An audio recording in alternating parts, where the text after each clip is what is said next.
How's it going, sports fans? Welcome to another episode of Less is More Sports with your host, Les Abbott. If you missed my last video, you missed me discuss about how the defensive switches in the game of baseball are changing it as we know it, and the overall value of the home run hitter in the game of baseball. But today, it's going straight to football. Football is officially back, baby. Today, August 2nd, the Chicago Bears and the Baltimore Ravens will play at 8 p.m. tonight. But this post isn't even necessarily about this game. This is about what we do outside of the games, the things that the fans do to enjoy the game, and that is fantasy football. I speak for myself, and I'm sure I speak for many of you. If we are in either one, if not more, leagues, and if whether we are just competing to win first or just not to finish last. Today, I'm going to give you 3 players at each position that I think could be sleepers, along with, at the end of the video, I'm going to talk about one player at each position in which I think is overrated. So this is all about helping you all win this league, or at least me giving the best advice I can.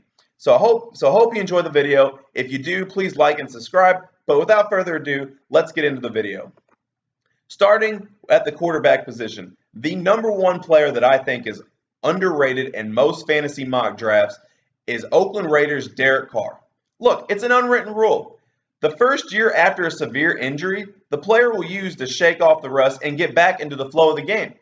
Well, last year was that year for Carr, so expect him to get back to normal this year. Not to mention the Raiders brought in weapons like Jordy Nelson and Martavis Bryant to go alongside Amari Cooper. Plus, they have a potential backfield of Marshawn Lynch and Muscle Hamster to take off the load. And then also a very underrated move to help out Carr as well is that they signed slot receiver from the Cowboys, Ryan Switzer, who I absolutely love his game. I think he's a very shifty and player and a speed demon in the open field, and I think in the right system could be a severe impact. So basically, Carr has the weapons. Look for him to have a much bigger year than he's projected. Now, the number 2 player might surprise you because he's actually gone down in recent years, and actually his QBR and passer rating is 35th in the league in recent years. It's behind even Blake Bortles. And that quarterback I am referring to is Joe Flacco. Look, in the first round, the Raiders traded to get the last pick to take former college stud and Heisman Trophy winner Lamar Jackson. This decision could send a message to Flacco that if he doesn't step his game up, he may be on the way out. After all, that incredible run he had in the 2013 season was a while ago. Not to mention, the Ravens did help through free agency and the draft to add weapons. Drafting tight ends Hayden Hurst and Mark Andrews, who I really like, was one of Baker Mayfield's best targets at Oklahoma. Not to mention Jaleel Scott and Jordan Lasley at wide receiver. In free agency, the Ravens went out and signed 3 different decent receivers in Willie Snead, Michael Crabtree, and John Brown. So with all those additions of weapons, plus the motivation that he may be on his way out and that the Ravens may have drafted their future quarterback, I think Flacco wants to send a message and that he's going to go out and prove a lot of people wrong. The number 3 quarterback, and it's hard to imagine a future Hall of Famer being on this list, but I had to do it, and that's Eli Manning. Eli Manning may be a future Hall of Famer, however, he hasn't been the perfect model of consistency lately. This season, however, he will finally have his best running back that he has had in his entire career. And that will seriously take the load off of him in the passing game. Not to mention, and if you don't know who I'm talking about, I'm referring to former Penn State running back Saquon Barkley. Barkley could be the perfect back to take the load off, as I said previously.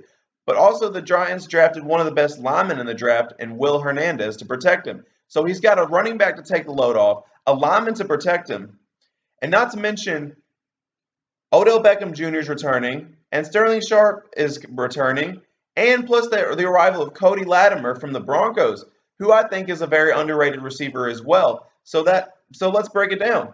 He's got a running back to take the load off. He's got a better offensive line, and he's got more weapons. I think he could potentially have a big year. Now let's go to the running backs. My number 1 running back is C.J. Anderson.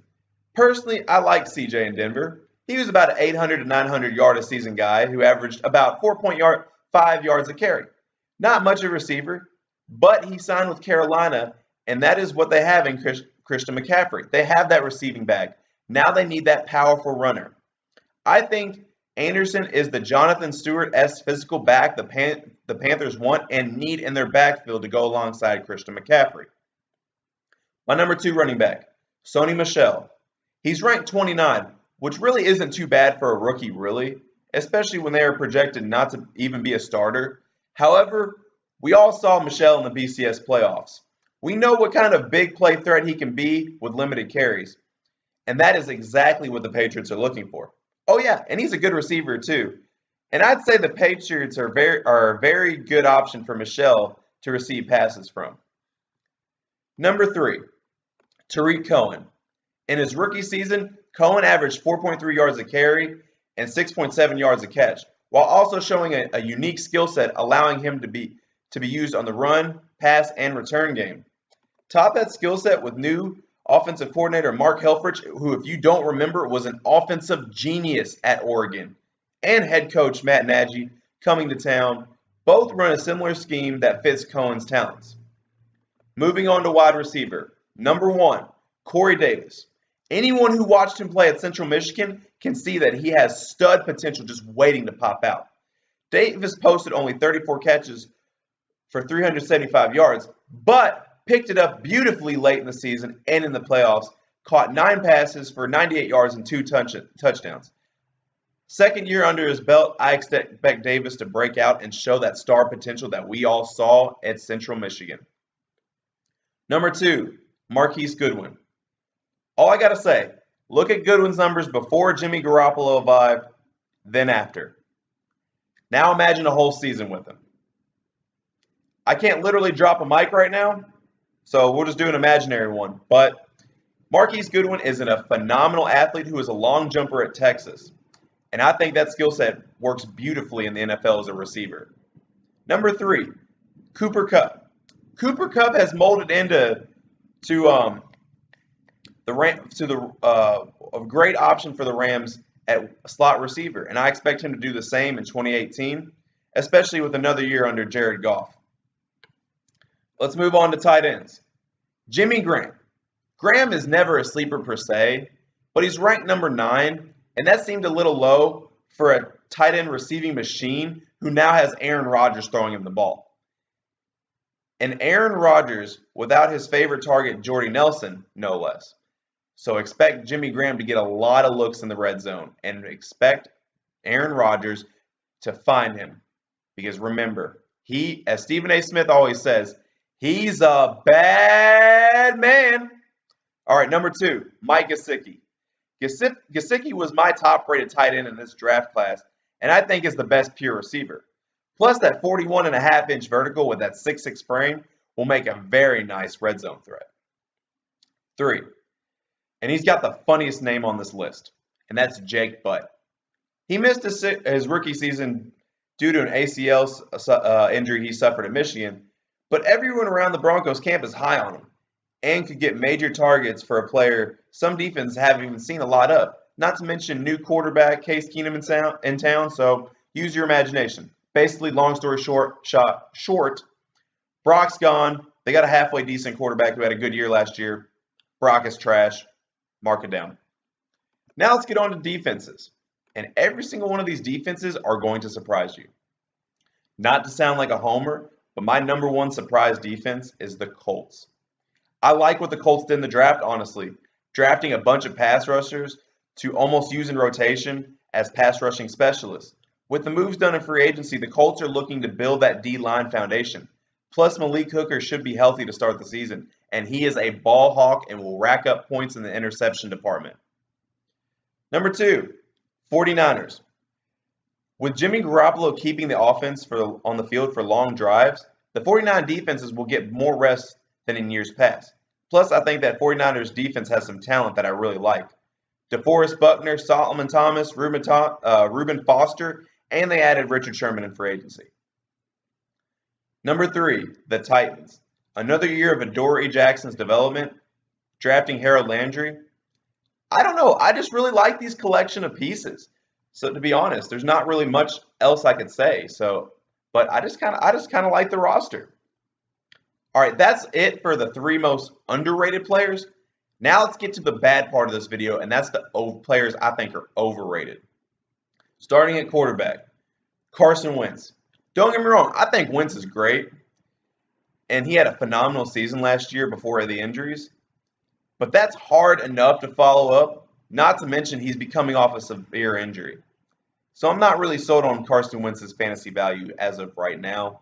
I wish him the best of luck, and I hope he has a speedy recovery. But coming off an injury, yeah, I don't know. Running back, Kenyon Drake. So much of his preseason hype and fantasy is due to several games late last season after the Ajayi trade. I don't know if I trust his production in meaningful games rather than garbage time games. Wide receiver, Allen Robinson. I'm not sure if his play style really fits with West Coast offense coach Matt Nagy or the Helfrich offense in general. I just don't see him fitting well in the West Coast offense. Tight end, Tyler Eifert. Injured last several seasons paved the way for fellow tight end Tyler Kroft to develop. With Kroft and Eifert both taking up tight end spots, I don't expect Eifert to get quite the looks he's had in years past. Defense, the Chiefs. Their opponents' points per game have grown in the last 3 seasons, while their turnovers have dropped as well. With the departures of Derek Johnson, Marcus Peters, and Terrence Mitchell, I don't expect those numbers to improve. That's the best fantasy advice I have for this video. I hope you really enjoyed it, and I really hope this video helps you to make good choices during the fantasy football season. I wish everyone the best of luck, unless you're playing me because you're going down, but I hope everyone has a great fantasy football season. Heck, I hope everyone just enjoys the football season in general. Let's be honest, football is great and it's back, and let's be honest, no one was more excited than the NFL fans. So I hope everyone enjoyed this video. If you like the content, click the like button, click the subscribe channel to get the latest updates on my videos. But that's all the time I have for today. So until next time, have a good day, sports fans. This is your host, Les Abbott, and I'm out.